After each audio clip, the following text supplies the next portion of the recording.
शुक्लाम्बरधरं विष्णुं शशिवर्णं चतुर्भुजं प्रसन्नवदनं ध्यायेत् सर्वविघ्नोपशान्तये। यस्य द्विरदवक्त्राद्या पारिषद्या परशतं विघ्नं निघ्नन्ति सततं विश्वक्सेनं तमाश्रये। व्यासं वसिष्ठनप्तारं शक्तैः पौत्रमकल्मषम् पराशरात्मजं वन्दे शुकदातं तपोनिधिम्। व्यासाय विष्णुरूपाय व्यासरूपाय विष्णवे नमो वै ब्रह्मनिधये वासिष्ठाय नमो नमः। अविकाराय शुद्धाय नित्याय परमात्मने सदैकरूपरूपाय विष्णवे सर्वजिष्णवे। यस्य स्मरणमात्रेण जन्म संसारबन्धनात् विमुच्यते नमस्तस्मै विष्णवे प्रभविष्णवे। ॐ नमो विष्णवे प्रभविष्णवे। श्रीवैशम्पायनोवाच श्रुत्वा धर्मानशेषेण पावनानि च सर्वशः युधिष्ठिरः शान्तनवं पुनरेवाभ्यभाषत। श्रीयुधिष्ठिर उवाच किमेकं दैवतं लोके किं वाप्येकं परायणम् स्तुवन्तः कमर्चन्तः प्राप्नुयुर्मानवा शुभम्। को धर्म सर्वधर्माणां भवतः परमो मतः किं जपन्मुच्यते जन्तुर्जन्म संसारबन्धनात्। श्रीभीष्म उवाच जगत्प्रभुं देवदेवम् अनन्तं पुरुषोत्तमम् स्तुवन्नाम सहस्रेण पुरुषस्तततोत्थितः। त्वमेव चार्चयन् नित्यं भक्त्या पुरुषम् अव्ययम् ध्यायन् स्तुवन्नमस्यं च यजमानस्तमेव च। अनादिनिधनं विष्णुं सर्वलोकमहेश्वरम् लोकाध्यक्षं स्तुवन् नित्यं सर्वदुःखातिगो भवेत्। ब्रह्मण्यं सर्वधर्मज्ञं लोकानां कीर्तिवर्धनम् लोकनाथं महद्भूतं सर्वभूतभवोद्भवम्। एष मे सर्वधर्माणां धर्मोऽधिकतमो मतः यद्भक्त्या पुण्डरीकाक्षं स्तवैरर्चयन्नरः सदा। परमं यो महत्तेजः परमं यो महत्तपः परमं यो महद्ब्रह्म परमं यः परायणम्। पवित्राणां पवित्रं यो मङ्गलानां च मङ्गलम् दैवतं देवतानां च भूतानां यो व्ययः पिता। यतः सर्वाणि भूतानि भवन्त्यादियुगागमे यस्मिन् च प्रलयं यान्ति पुनरेव युगक्षये। तस्य लोकप्रधानस्य जगन्नाथस्य भूपते विष्णोर्नाम सहस्रं मे शृणु पापभयापहम्। यानि नामानि गौणानि विख्यातानि महात्मनः ऋषिभिः परिगीतानि तानि वक्ष्यामि भूपतये। ऋषिर्नाम्नां सहस्रस्य वेदव्यासो महामुनिः छन्दोनुष्टुप् तथा देवो भगवान् देवकीसुतः। अमृतांशोद्भवो बीजं शक्तिर्देवकीनन्दनः त्रिसामा हृदयं तस्य शान्त्यर्थे विनियुज्यते। विष्णुं जिष्णुं महाविष्णुं प्रभविष्णुं महेश्वरम् अनेकरूपदैत्यान्तं नमामि पुरुषोत्तमम्। अस्य श्रीविष्णोर्दिव्यसहस्रनामस्तोत्रमहामन्त्रस्य श्रीवेदव्यासो भगवान् ऋषिः अनुष्टुप् छन्दः। श्रीमहाविष्णुः परमात्मा श्रीमन्नारायणो देवता अमृतांशोद्भवो भानुरिति बीजम् देवकीनन्दनः सृष्टेति शक्तिः उद्भवक्षोभनो देव इति परमो मन्त्रः। शङ्खबृन्नन्दकी चक्रीति कीलकम् शार्ङ्गधन्वा गदाधर इति अस्त्रम् रथाङ्गपाणिरक्षोभ्य इति नेत्रम् त्रिसामा सामगः सामेति कवचम् आनन्दम् परब्रह्मेति योनिः ऋतुः सुदर्शनकाल इति दिग्बन्धः श्रीविश्वरूप इति ध्यानम्। श्रीमहाविष्णुः प्रीत्यर्थे सहस्रनाम जपे विनियोगः। ध्यानम् क्षीरोधन्वत्प्रदेशे शुचिमणिविलसत्सैकते मौक्तिकानाम् मालाकृप्तासनस्थस्फटिकमणिनिभैर्मौक्तिकैर्मण्डिताङ्गः शुभ्रैरभ्रैरतभ्रैरुपरि विरचितैर्मुक्तपीयूषवर्षैः आनन्देन पुनीयादरिनलिलगदा शङ्खपाणिर्मुकुन्दः गुह्पादौ यस्य नाभिर्वियदसुरनिलश्चन्द्रसूर्यौ च नेत्रे कर्णावाशाशिरोद्योर्मुखमपि दहनो यस्य वास्तेयमब्धिः अन्तस्थं यस्य विश्वं सुरनरखगगो भोगि गन्धर्वदैत्यैः चित्रं रं रम्यते तं त्रिभुवन विपुषं विष्णुमीशं नमामि।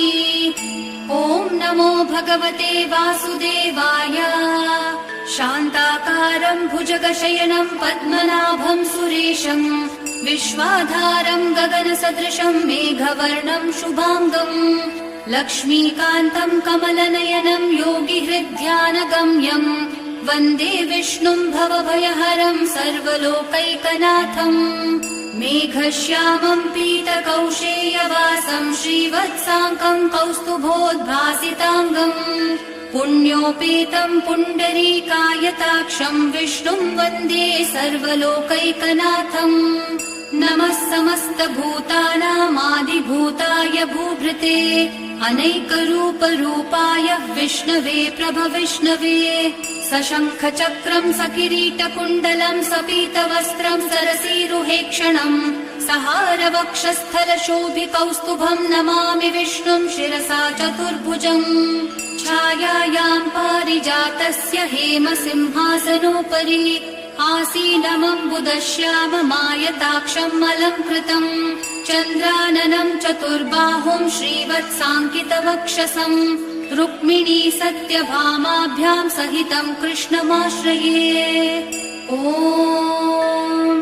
विश्वं विष्णुर्वषत्कारो भूतभव्यभवत्प्रभुः भूतकृद्भूतभृद्भावो भूतात्मा भूतभावनः भूतात्मा परमात्मा च मुक्तानां परमागतिः अव्ययः पुरुषः साक्षी क्षेत्रज्ञोऽक्षर एव च योगो योगविदां नेता प्रधानः पुरुषेश्वरः नारसिंहवपुः श्रीमान् केशवः पुरुषोत्तमः सर्वः सर्वः शिवस्थाणोर्भूतादिर्निधिरव्ययः सम्भवो भावनो भर्ता प्रभवः प्रभुरीश्वरः स्वयंभू शम्भुरादित्यः पुष्कराक्षो महास्वनः अनादिनिधनो धाता विधाता धातुरुत्तमः अप्रमेयो ऋषिकेशः पद्मनाभोऽमरप्रभुः विश्वकर्मा मनुस्त्वष्टा स्थविष्ठस्थविरो ध्रुवः अग्राह्यः शाश्वतः कृष्णो लोहिताक्षः प्रतर्दनः प्रभूतस्त्रिककुब्धाम पवित्रं मङ्गलं परम् ईशानः प्राणदः प्राणो ज्येष्ठः श्रेष्ठः प्रजापतिः हिरण्यगर्भो भूगर्भो माधवो मधुसूदनः ईश्वरो विक्रमी धन्वी मेधावी विक्रमक्रमः अनुत्तमो दुराधर्षः कृतज्ञः कृतिरात्मवान् सुरेशः शरणं शर्म विश्वरेता प्रजाभवः अहः संवत्सरो व्याळ प्रत्ययः सर्वदर्शनः अजः सर्वेश्वरः सिद्धिः सिद्धिः सर्वादिरच्युतः वृषा कपिरमेयात्मा सर्वयोगविनिश्रितः वसुर्वसुमनः सत्यः समात्मा संवितः समः अमोघः पुण्डरीकाक्षो वृषकर्मा वृषाकृतिः रुद्रो बहुशिरा बभ्रुर्विश्वयोनिः अमृतः शाश्वतस्थाणुर्वरारोहो महातपाः सर्वगः सर्वविद्भानुः विश्वक्सेनो जनार्दनः वेदो वेदविदव्यङ्गो वेदाङ्गो वेदवित्कविः लोकाध्यक्षः सुराध्यक्षो धर्माध्यक्षः कृताकृतः चतुरात्मा चतुर्व्यूहश्चतुर्दंष्ट्रश्चतुर्भुजः भ्राजिष्णुर्भोजनं भोक्ता सहिष्णुर्जगदादिजः अनघो विजयो जेता विश्वयोनिः पुनर्वसुः उपेन्द्रो वामनः प्रांशुरमोघः शुचिरूर्जितः अतीन्द्रः सङ्ग्रहः सर्गो धृतात्मा नियमो यमः वैद्यो वैद्यः सदा योगी वीरः माधवो मधुः अतीन्द्रियो महामायो महोत्साहो महाबलः महाबुद्धिर्महावीर्यो महाशक्तिर्महाद्युतिः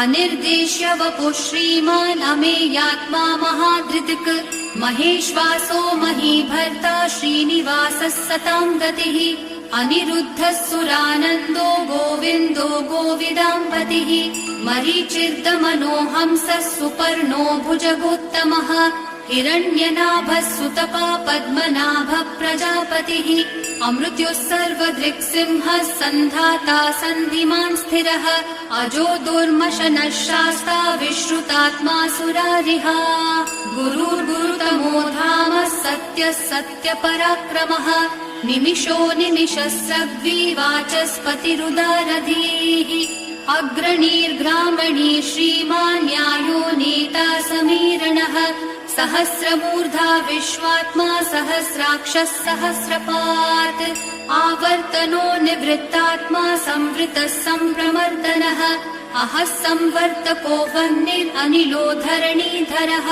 सुप्रसादः प्रसन्नात्मा विश्वदिग्विश्वभुग्विभुः सत्कर्ता सत्कृतः साधुर्जन्नुर्नारायणो नरः असंख्येयो प्रमेयात्मा विशिष्टः शिष्टकृच्छुचिः सिद्धार्थः सिद्धसङ्कल्पः सिद्धिदः सिद्धिसाधनः वृषाही वृषभो विष्णुर्वृषपर्वा वृषोदरः वर्धनो वर्धमानश्च विविक्तः श्रुतिसागरः सुभुजो दुर्धरो वाग्मी महेन्द्रो वसुदो वसुः नैकरूपो बृहद्रूपः शिपिविष्टप्रकाशनः ओजस्तेजोद्युतिधरः प्रकाशात्मा प्रतापनः ऋद्धस्पष्टाक्षरो मन्त्रश्चन्द्रांशूर्भास्करद्युतिः अमृतांशूद्भवो भानुः शशबिन्दुः सुरेश्वरः औषधं जगतः सेतु सत्यधर्मपराक्रमः भूतभव्यभवन्नाथः पवनः पावनो नलः कामः कामकृत्कान्तः कामः कामप्रदः प्रभुः युगादिकृद्युगावर्तो नैकमायो महाशनः अदृश्यो व्यक्तरूपश्च सहस्रजिदनन्तजित् इष्टो विशिष्टशिष्टेष्टः शिखण्डी नहुषो वृषः क्रोधः क्रोधकृत्कर्ता विश्वबाहुर्महीधरः अच्युतः प्रतिथः प्राणः प्राणदो वासवानुजः अपान्निधिरधिष्ठानम् अप्रमत्तः प्रतिष्ठितः स्कन्दः स्कन्दधरो धुर्यो वरदो वायुवाहनः वासुदेवो बृहद्भानुरादिदेवः पुरन्दरः अशोकस्थारणस्थारः शूरः शौरीर्जनेश्वरः अनुकूलः शतावर्तः पद्मी पद्मनिभेक्षणः पद्मनाभोरविन्दाक्षः पद्मगर्भः शरीरभृत् महर्धिरिद्धो वृद्धात्मा महाक्षो गरुडध्वजः अतुलः शरभो भीमः समयज्ञो हविर्हरिः सर्वलक्षणलक्षण्यो लक्ष्मीवान् समितिञ्जयः विक्षरो रोहितो मार्गो हेतुर्दामोदरः सहः महीधरो महाभागो वेगवानमिताशनः उद्भवक्षोभणो देवः श्रीगर्भः परमेश्वरः करणं कारणं कर्ता विकर्ता गहनो गुहः व्यवसायो व्यवस्थानः संस्थानस्थानदो ध्रुवः परर्धी परमस्पष्टः तुष्टः पुष्टः शुभेक्षणः रामो विरामो विरतो मार्गो नेयो नयोनयः वीरः शक्तिमतां श्रेष्ठः धर्मो धर्मविदुत्तमः वैकुण्ठः पुरुषः प्राणः प्राणदः प्रणवपृतुः हिरण्यगर्भः शत्रुघ्नो व्याप्तो वायुरधोक्षजः ऋतुः सुदर्शनः कालः परमेष्टि परिग्रहः उग्रः संवत्सरो दक्षो विश्रामो विश्वदक्षिणः विस्तारस्थावरस्थाणुः प्रमाणं बीजमव्ययम् अर्थोऽनर्थो महाकोशो महाभोगो महाधनः अनिर्विण्णस्थविष्ठो भूर्धर्मयूपो महामखः नक्षत्रनेमिर्नक्षत्री क्षामः क्षामः समीहनः यज्ञयुज्यो महेज्यश्च क्रतुः सत्रं सतां गतिः सर्वदर्शी विमुक्तात्मा सर्वज्ञो ज्ञानमुत्तमम् सुवृतः सुमुखः सूक्ष्मः सुघोषः सुखदः सुहृत् मनोहरो जितक्रोधो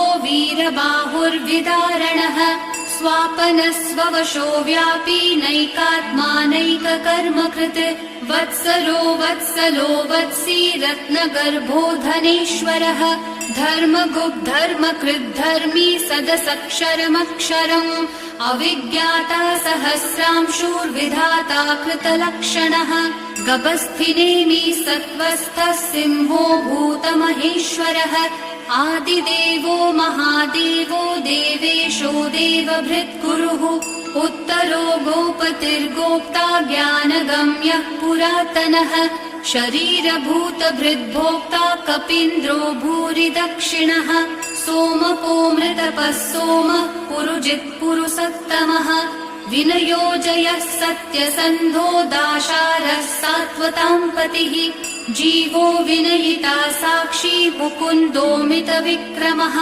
अम्भो निधिरनन्तात्मा महोदधिशयोऽन्तकः अजो महार्हः स्वाभाव्यो जितामित्रप्रमोदनः आनन्दो नन्दनो नन्दः सत्यधर्मा त्रिविक्रमः महर्षि कपिलाचार्य कृतज्ञो मेदिनीपतिः त्रिपदस्त्रिदशाध्यक्षो महाशृङ्गः कृतान्तकृत् महावराहो गोविन्दः सुषेणः कनकाङ्गदिः गुह्यो गभीरो गहनो गुप्तश्चक्रगदाधरः वेधास्वाङ्गोजितः कृष्णो दृढः सङ्कर्षणोच्युतः वरुणो वारुणो वृक्षः पुष्कराक्षो महामनाः भगवान् भगहानन्दी वनमाली हलायुधः आदित्यो ज्योतिरादित्यः सहिष्णुर्गतिसत्तमः सुधन्वा खण्डपरशुर्दारुणो द्रविणप्रदः दिवस्प्रक् सर्वदृग्व्यासो वाचस्पतिरयोनिजः त्रिसामा सामगः साम निर्वाणम् भेषजम् भिषक् सन्न्यासकृच्छमः शान्तो निष्ठा शान्तिपरायणम् शुभाङ्गः शान्तिदः सृष्टा कुमुदः कुवलेशयः गोहितो गोपतिर्गोप्ता वृषभाक्षो वृषप्रियः अनिवर्ती निवृत्तात्मा संक्षेप्ताक्षेमकृच्छिवः श्रीवत्सवक्षा श्रीवासः श्रीपति श्रीमताम्बरः श्रीदः श्रीशः श्रीनिवासः श्रीनिधिः श्रीविभावनः श्रीधरः श्रीकरः श्रेयः श्रीमान् लोकदयाश्रयः स्वक्षस्वङ्गशतानन्दो नन्दिर्ज्योतिर्गणेश्वरः विजितात्मा विधेयात्मा सङ्कीर्तिश्छिन्न संशयः उदीर्णः सर्वतश्चक्षुर् अनीशः शाश्वतः स्थिरः भूषयो भूषणो भूतिर्विशोकः शोकनाशनः अर्चिष्मान् अर्चितः कुम्भो विशुद्धात्मा विशोधनः अनिरुद्धो प्रतिरथः प्रद्युम्नोमितविक्रमः कालनेमी निहावीरः शौरिः शूरजनेश्वरः त्रिलोकात्मा त्रिलोकेशः केशवः केशिहा हरिः कामदेवः कामपालः कामी कान्तः कृतागमः अनिर्देश्य वपुर्विष्णु वीरोऽनन्तो धनञ्जयः ब्रह्मण्यो ब्रह्मकृद्ब्रह्मा ब्रह्म ब्रह्मविवर्धनः ब्रह्मविद् ब्राह्मणो ब्रह्मी ब्रह्मज्ञो ब्राह्मणप्रियः महाक्रमो महाकर्मा महातेजा महोरगः महाक्रतुर्महायज्वा महायज्ञो महाहविः स्तव्यस्तव्यप्रियस्तोत्रम् स्तुतिस्तोतारणप्रियः पूर्णः पूरयिता पुण्यः पुण्यः कीर्तिरणामयः मनोजवस्तीर्थकरो वसुरेता वसुप्रदः वसुप्रदो वासुदेवो वसुर्वसुमनाहविः सद्गति सत्कृति सत्ता सद्भूति सत्परायणः शूरसेनो यदुश्रेष्ठः सन्निवासः सुयामुनः भूतावासो वासुदेवः सर्वासु निलयोन्नलः दर्पः दर्पदो दृप्तो दुर्धरोऽथा पराजितः विश्वमूर्तिर्महामूर्तिर्दीप्तमूर्तिरमूर्तिमान् अनेकमूर्तिरव्यक्तः शतमूर्तिः शताननः एकोनैकः स वक्कः किं यत्तत्पदमनुत्तमम् लोकबन्धुर्लोकनाथो माधवो भक्तवत्सलः सुवर्णवर्णो हेमाङ्गो वराङ्गश्चन्दनाङ्गदी वीरः विषमः शून्यो घृताशीरचलश्चलः अमानी मानदो मान्यो लोकस्वामी त्रिलोकधृक् सुमेधा मेधजो धन्यः सत्यमेधाधराधरः तेजो वृषो द्युतिधरः सर्वशस्त्रभृताम्बरः प्रग्रहो निग्रहो व्यग्रो नैकशृङ्गो गदाग्रजः चतुर्मूर्तिश्चतुर्बाहुश्चतुर्व्यूहश्चतुर्गतिः चतुरात्मा चतुर्भावश्चतुर्वेदविदेकपात् समावर्तो निवृत्तात्मा दुर्जयो दुरतिक्रमः दुर्लभो दुर्गमो दुर्गो दुरावासो दुरारिहा शुभाङ्गो लोकसारङ्गस्तुतन्तुस्तन्तुवर्धनः इन्द्रकर्मा महाकर्मा कृतकर्मा कृतागमः उद्भवः सुन्दरः सुन्दो रत्ननाभः सुलोचनः अर्को वाजसनः शृङ्गी जयन्तः सर्वविजयी सुवर्णबिन्दुरक्षोभ्यः सर्ववागीश्वरेश्वरः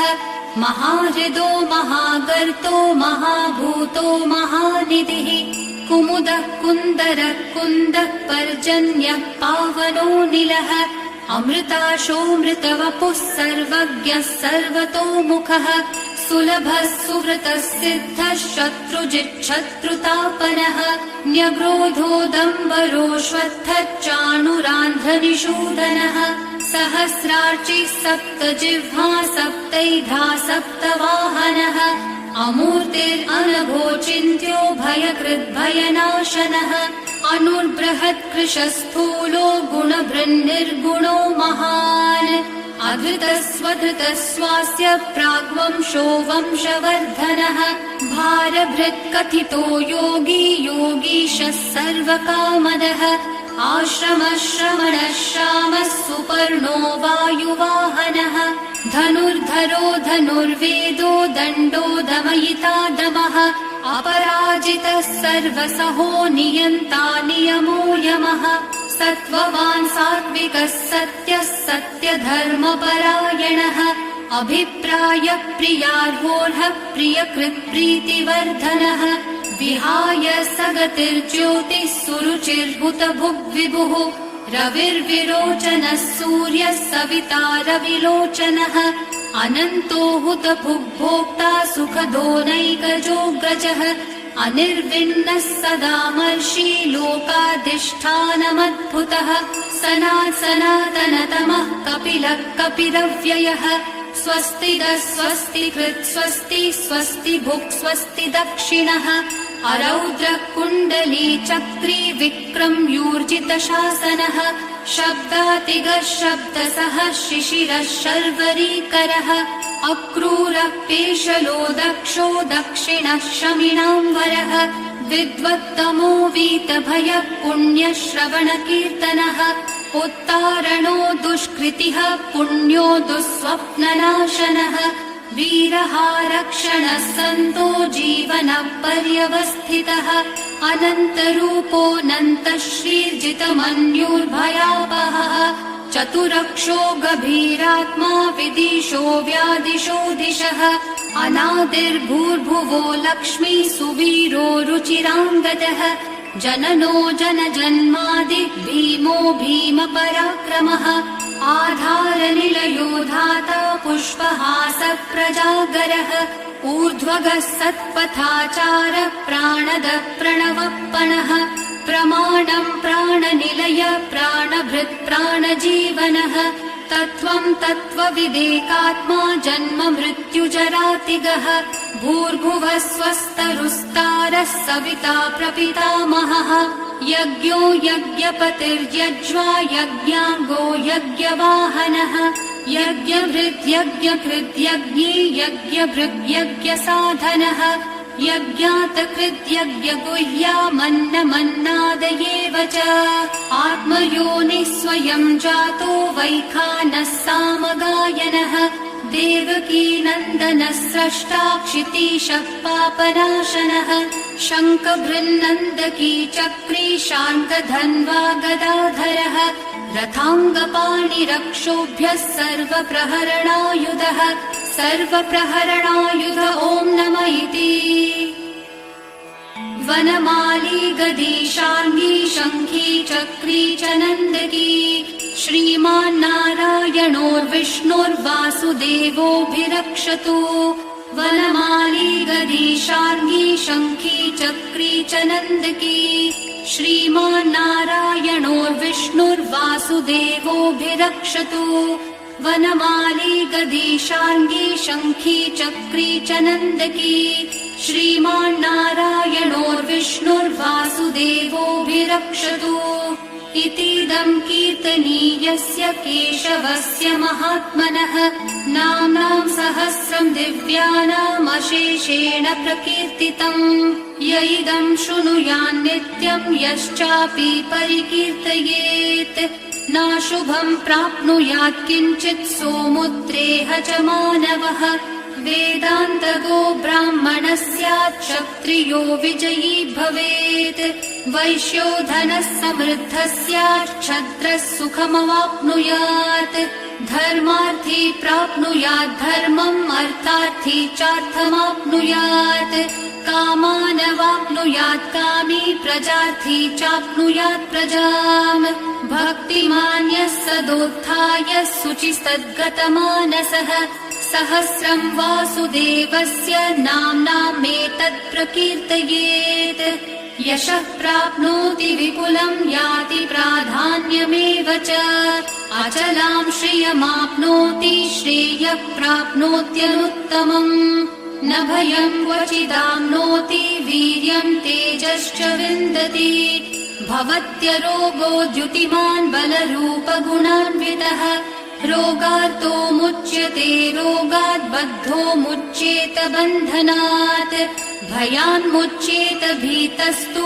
मुच्येतापन्न आपदः दुर्गान्यतितरत्याशु पुरुषः पुरुषोत्तमम् स्तुवन्नाम सहस्रेण नित्यं भक्तिसमन्वितः वासुदेवाश्रयो मर्त्यो वासुदेवपरायणः सर्वपापविशुद्धात्मा याति ब्रह्म सनातनम् न वासुदेव भक्तानाम् अशुभम् विद्यते क्वचित् जन्म मृत्युजरा व्याधि भयम् नैवोपजायते इमं स्तवमधीयानः श्रद्धा भक्तिसमन्वितः युज्येतात्मसुखः शान्तिः श्रीधृतिः स्मृतिकीर्तिभिः न क्रोधो न च मात्सर्यम् न लोभो नाशुभामतिः भवन्ति कृतपुण्यानाम् भक्तानाम् पुरुषोत्तमे द्यौस चन्द्रार्कनक्षत्राखम् दिशो भूर्महो दधिः आसुदेवस्य वीर्येण विधृतानि महात्मनः ससुरासुरगन्धर्वम् स यक्षोरगराक्षसम् जगद्वशे वर्ततेदम् कृष्णस्य सचराचरम् इन्द्रियाणि मनोबुद्धिः सत्त्वम् तेजो बलम् धृतिः वासुदेवात्मकान्याहुः क्षेत्रम् क्षेत्रज्ञ एव च सर्वागमानामाचारः प्रथतम् परिकल्पते आचारप्रभवो धर्मो धर्मस्य प्रभुरच्युतः ऋषयः पितरो देवा महाभूतानि धातवः जङ्गमाजङ्गमम् चेदम् जगन्नारायणोद्भवम् योगो ज्ञानम् तथा साङ्ख्यम् विद्या शिल्पादिकर्म च वेदाः शास्त्राणि विज्ञानमेतत् सर्वम् जनार्दनात् एको विष्णुर्महद्भूतम् पृथग्भूतान्यनेकशः त्रीन् लोकान् व्याप्य भूतात्मा भुङ्क्ते विश्वभुगव्ययः इमं स्तवं भगवतो विष्णोर्व्यासेन कीर्तितम् पठेद्य इच्छेत् पुरुषः श्रेयः प्राप्तुं सुखानि च विश्वेश्वरमजं देवं जगतः प्रभुमव्ययम् भजन्ति ये पुष्कराक्षं न ते यान्ति पराभवम् न ते यान्ति पराभवम् ॐ नमः इति। अर्जुन उवाच पद्मपत्रविशालाक्ष पद्मनाभसुरोत्तम भक्तानाम् अनुरक्तानां त्राता भव जनार्दन। श्रीभगवानुवाच यो मां नाम सहस्रेण स्तोतुमिच्छति पाण्डव सोऽहमेकेन श्लोकेन स्तुतयेव न संशयः स्तुतयेव न संशय ॐ नमः इति। व्यास उवाच वासनाद् वासुदेवस्य वासितं भुवनत्रयम् सर्वभूतानि वासोऽसि वासुदेव नमोऽस्तुते। श्रीवासुदेव नमोऽस्तुत ॐ नमः इति। पार्वती उवाच केनोपायेन लघुना विष्णोर्नाम सहस्रकम् पठ्यते पण्डितेर्नित्यं श्रोतुमिच्छाम्यहं प्रभो। ईश्वरो उवाच श्रीराम राम रामेति रमे रामे मनोरमे सहस्रनाम तत्तुल्यं राम नाम वरानने। श्रीराम राम रामेति रमे रामे मनोरमे सहस्रनाम तत्तुल्यं राम नाम वरानने। श्रीराम राम रामेति रमे रामे मनोरमे सहस्रनाम तत्तुल्यं राम नाम वरानने। श्रीराम नाम वरानन ॐ नमः इति। ब्रह्मोवाच नमोऽस्त्वनन्ताय सहस्रमूर्तये सहस्रपादाक्षि शिरोरुबाहवे सहस्रनाम्ने पुरुषाय शाश्वते सहस्रकोटियुगधारिणे नमः। सहस्रकोटियुगधारिण ॐ नमः इति। सञ्जय उवाच यत्र योगेश्वरः कृष्णो यत्र पार्थो धनुर्धरः तत्र श्रीर्विजयो भूतिर्ध्रुवा नीतिर्मतिर्मम। श्रीभगवानुवाच अनन्याश्चिन्तयन्तो माये जनाः पर्युपासते तेषां नित्याभियुक्तानां योगक्षेमं वहाम्यहम्। परित्राणाय साधूनां विनाशाय च दुष्कृतां धर्म संस्थापनार्थाय सम्भवामि युगे युगे। आर्ता विषण्णा शिथिलाश्च भीता घोरेषु च व्याधिषु वर्तमानाः संकीर्त्य नारायण शब्दमात्रं विमुक्तदुःखाः सुखिनो भवन्तु।